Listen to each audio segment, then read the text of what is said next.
Well, hello everyone, my name is zwiggojr and welcome back to the How Fast Can You Beat Pokemon Platinum series. Today we have Cresselia on the list, while last time we did Manaphy. Cresselia is the lunar Pokemon and is a very defensive type Pokemon, and it is also one of the two roaming Pokemon in Sinnoh. If we take a more in-depth look at its stats, we can see that it has a nice 120 in HP and defense, a 130 in special defense, and the rest of its stats are pretty bad to mediocre. But the reason why Cresselia actually shines is because of two moves, and that is one of its starting moves, Double Team, and one move that it learns later on, Moonlight. With Double Team, you're of course going to set up easily on every target, and once you get Moonlight, you can also heal yourself very frequently. Besides that, its move pool isn't the worst, but it's definitely not the best. With TM moves like Shadow Ball and Grass Knot, it shouldn't be that bad.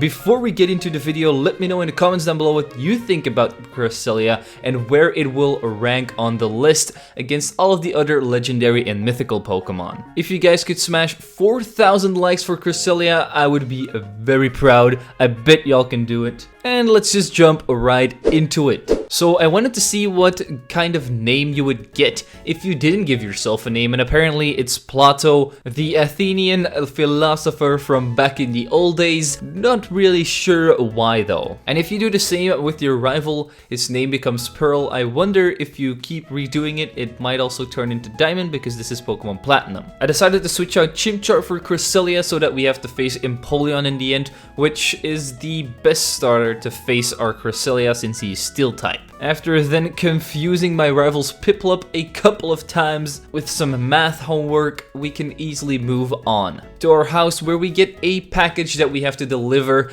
to the trainer school, of course, to my boy Pearl. After doing that, we reach him once again for the second rival fight already, and this was just an absolute sweep with confusion as well. No problems at all, we weren't even close to dying. We then make our way to the Orberg City gym, where we arrive at a time of 25 minutes to fight Rourke.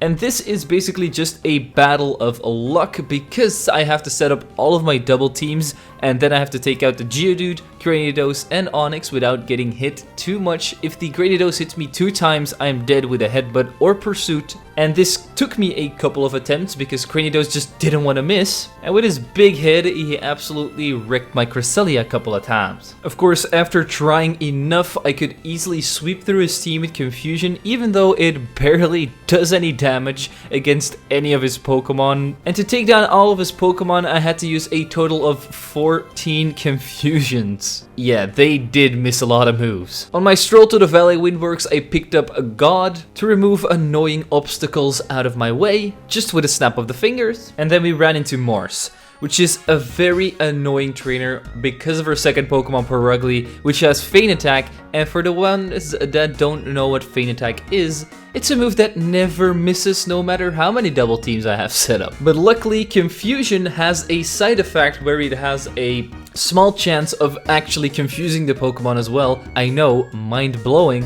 So I just waited until I finally confused the Purugly and it hit itself enough times in order for my Cresselia to survive a couple of hits and eventually chip it down. The Zubat before, of course, wasn't the problem because we can two-shot that with Confusion because it's super effective. With the Fat Cat out of the picture, we can make our way to the next town where we have to fight Gardenia, the Grass-type gym leader. And this once again was a big-time struggle because of two things once again: Leech Seed on the Cherrim and Magical Leaf on Cherrim and Roserade. For the ones that don't know, Magical Leaf is another move that has no chance of missing. And so of course, I couldn't set up double teams at all, and I had to go with the Confusion and hoping that they just hit themselves until they're dead, which was quite annoying because this fight took me over an hour of attempts to complete. In the end, I even went back to trainers that I missed to grind up a little bit more, and eventually Cresselia did reach level 20, where we could start the gym battle at a time of 1 hour and 21 minutes.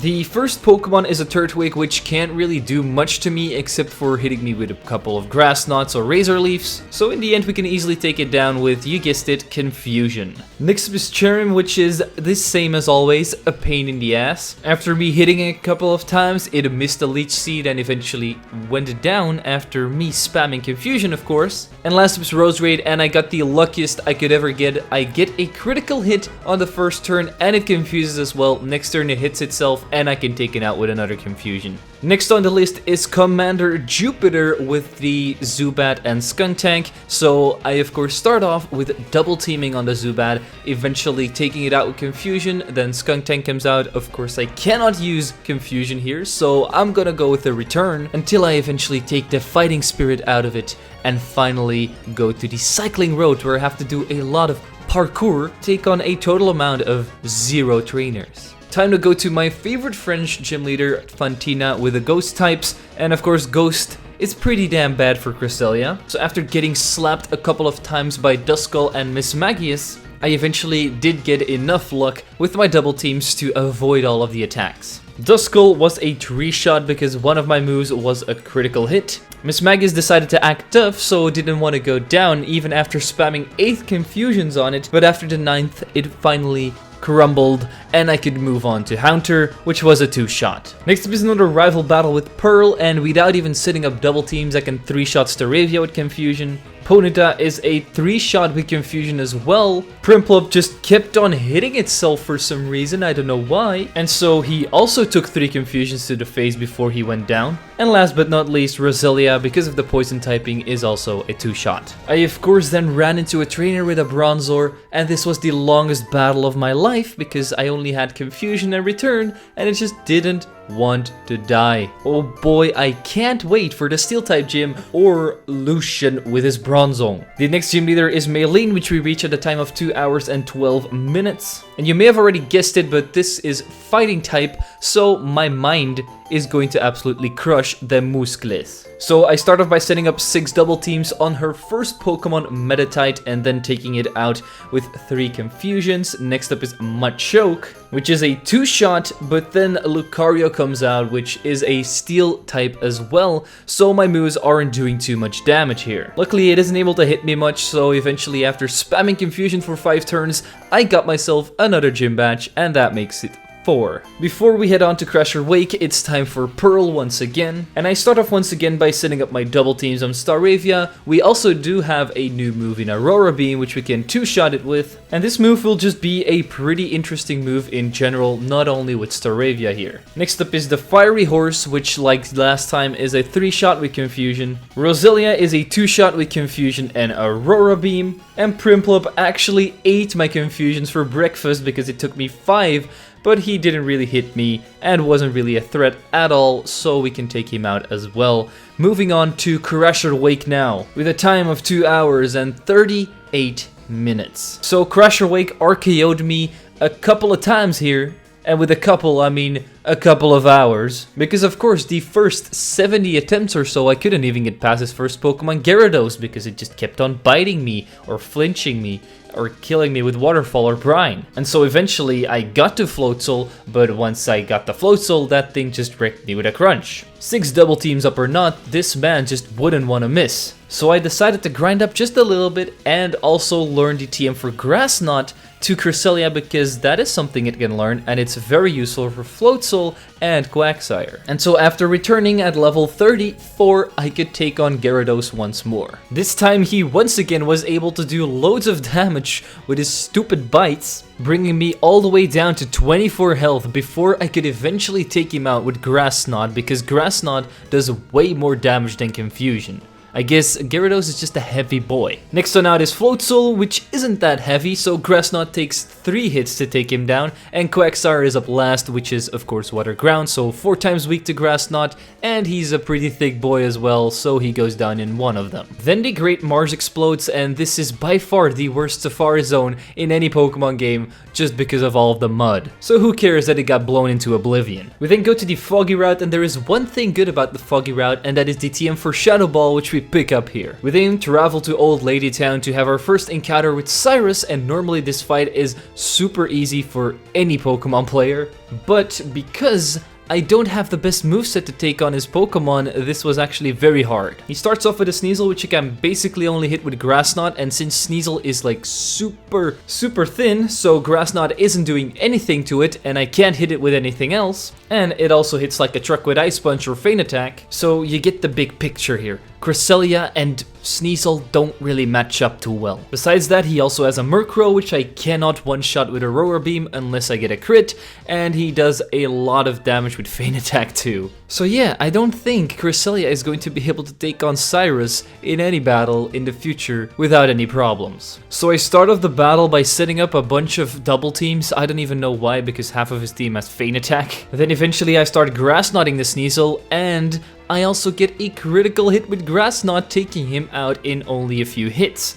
Then Murkrow comes out. Normally I would have probably died here, but my Aurora Beam got a crit as well, taking him out in one shot. Now last up is Golbat, and that thing is no problem at all, just an Aurora Beam and a Confusion later, and we finally beat Cyrus. We then of course surf to Candice City to take on our rival once more, and this time it really wasn't the problem. With his first Pokemon Staraptor going down in just 2 Aurora Beams, next up is Heracross, which can hit me with a couple of Night Slashes before Confusion also gets the better of him. Then Rapidash came out, so I decided to set up a bunch of double teams on it because it really couldn't do that much damage to me, and eventually I just Confusioned it to death as well. After then yeeting Future Sight, he finally sent out his Empoleon, and of course Grass Knot is going to be neutral against him, so after spamming that and being left with only 3 HP in the end, we can take him down. Last up is Rose Rage, which we 2-shot, and we get lucky that he doesn't hit us. Then we reach Byron at a time of 3 hours and 42 minutes, which isn't too bad at all. But as you can see from my moves, I have nothing against his first Pokemon Magneton, so I just have to get lucky with my double teams once again. And he just didn't want to miss a Thunderbolt for some reason. But this was just a situation of patience once again, until he eventually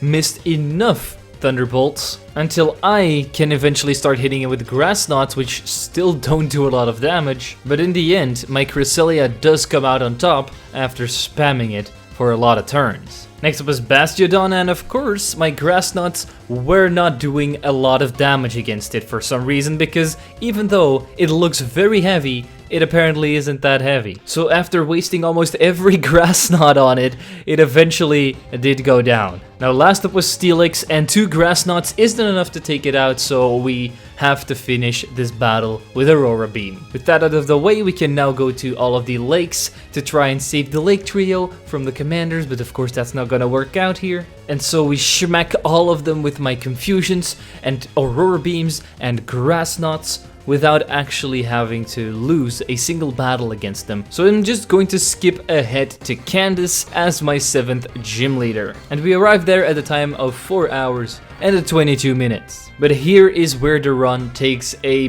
big blow. And there is a couple of reasons why, not just one. Number 1 is her first Pokemon Sneasel, which has of course got Feint Attack. So it is basically impossible to set up my double teams on Sneasel, because by the time that I've set up all of my double teams, I'm dead. The second Pokemon that's a problem is Abomasnow, because of its ability Snow Warning, which summons a hailstorm. As you know, hail does 1/16 of your health every single turn, and because Cresselia can't take out any Pokemon very quickly because of its atrocious special attack and attack stat, a lot of chip damage is actually being taken because of hail. Another problem is Frostlass, because that thing also has double team, so if it starts setting up and killing me with Shadow Balls, I'm screwed too. And if I kept going at this pace, I would be here for hours upon hours, and that's not what we want in a speedrun. We want to do it as quickly as possible. So I had to grind up Cresselia quite a lot here, because I had to learn Slash to take out Sneasel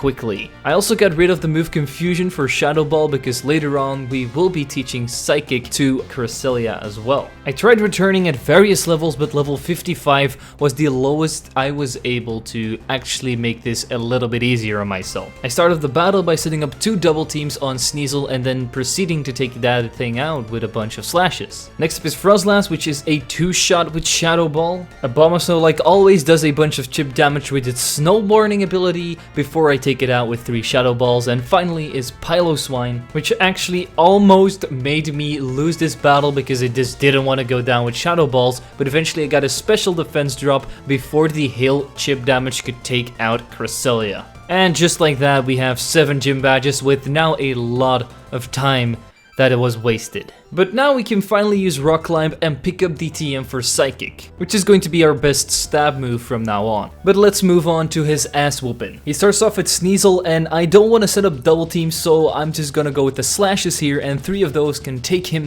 down. Just kidding, it's a lot more. And we also get frozen. So we aren't looking too good heading into the next Pokemon, Honchkrow. But we get a critical hit with Aurora Beam, taking him out in one shot, and we also level up learning ourselves Moonlight, which is going to be such a clutch move. So after getting rid of Slash, he sends out his last Pokemon, Crobat. I go for the Moonlight, get some HP back, and then I take him out with a couple more Aurora Beams and of course healing up once more with Moonlight. We then smack Saturn and his stupid Toxic Croak, and we free the Lake Trio. We then go to the top of Spare Pillar, and what I did here was just start off by setting up 6 double teams so that I would barely get hit throughout the entire battle, and after that, if I just get low on HP, I would just use Moonlight, and basically my rival is going to do most of the work here. I mean, Cresselia is trying its best, but it really can't stand up to some of the Pokemon here, and his Pokemon like Staraptor and Heracross just make this fight a lot easier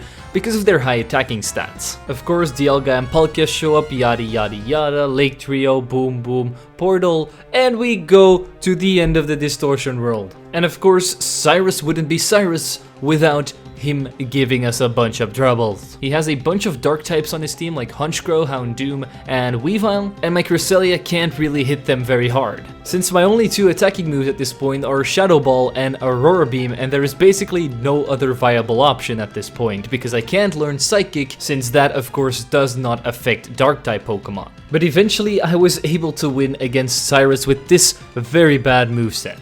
I of course start off by setting up all of my double teams on Houndoom, and if I get hit too much by Dark Pulses, I heal up with Moonlight. After I'm all set up, I go for the Shadow Balls until it eventually goes down, and that took a lot of them. But the good thing about Shadow Ball is that it lowers the special defense stats sometimes. After taking out Houndoom, Honchkrow comes out, which we one-shot with a critical Aurora Beam, and then it's Weavile time. But this Weavile has the ability Pressure, which makes it so that my PP goes down even quicker. So eventually my Shadow Ball runs out, and I have to finish this thing off with a couple more Aurora Beams. Next up is Crobat, which is a 2-shot with Aurora Beam, no problems there. And last but not least is Gyarados, which can take a bunch of Aurora Beams to the face and even do some okay damage to me, so I have to use one more Moonlight before I take him down with a few more beams of the Aurora. I decided to take on the equivalent of the Pokemon Devil, which we also take down with Aurora Beam and Shadow Ball. And then I decided to head on to the 8th gym badge with Volkner. And this battle only took me 1 attempt. So he of course starts off with Jolteon, so I set up my 6 double teams, but I do get paralyzed, which can be annoying later on. But it really wasn't that big of a deal because of all the double teams I set up. Besides that, if Jolteon got me into red health, I would just use a Moonlight to heal up,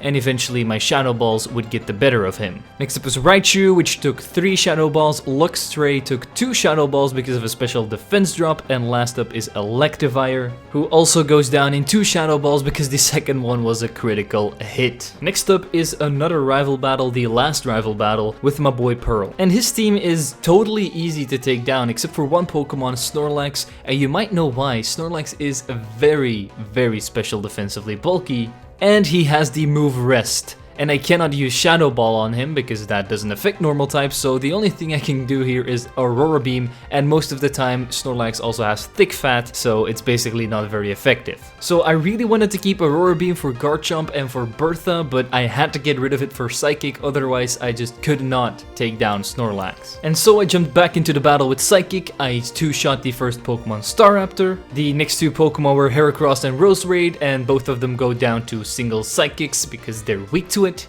And then Snorlax comes back out once more, and I have to actually spam Psychic 6 times in order to take him out because he used Rest once, and it barely did any damage. But luckily for me, we did get a special defense drop, which made it easier. Next up was Empoleon, so I went for a Shadow Ball, saw that it did absolutely no damage, so I set up 6 double teams, and then I just Shadow Balled away once again. After eventually getting a crit, Empoleon finally went down, and his last Pokemon is a Rapidash, which we can take out with 2 Shadow Balls. And now we can head on to the first Elite Four member, Aron, with his Bug-type Pokemon, and this should not be any problem for Cresselia, even though she's weak to Bug. So he starts off with a Yanmega, and I decide not to set up my double teams on Yanmega because it has double team itself, which can get very annoying. A Psychic just leaves it with a slither of health while he heals up with a full restore, so 2 more take it out. Then Scissor comes out, and here is where I have to set up my double teams because my attacks just don't do enough damage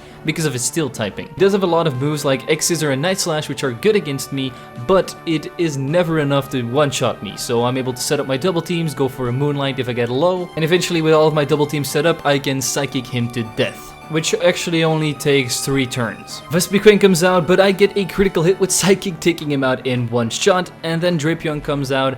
I go for the Psychic because I misclicked, and then I just have to whittle him down with Shadow Balls because that's the only attacking move I have here that works on Drapion. I actually ended up using more than 10 Shadow Balls on it until he eventually gave in. Of course, Heracross is his last Pokemon, so a Psychic later, and we can move on to Bertha. For the people that follow me on Twitter, you know that I absolutely hate Bertha because she can never just give me an easy time. And in this run, it's no different because Moonlight actually doesn't heal as much in Sandstorm. It only heals half of what it normally does, and the Sandstream of Hippowdon really does take a toll on Cresselia's health. It also doesn't help that Rhyperior has Megahorn and that Hippowdon has Crunch, but the rest of her Pokemon really aren't that much of a challenge to take down. So eventually I was able to set up 6 double teams on Wishcash, then go for the Psychic and get a critical hit to take it down in a single shotty. Hippowdon then came out and went for a Yawn, and Yawn is 100% accurate, so it can't never miss, just like Feint Attack. Still, 2 Psychics can take it down,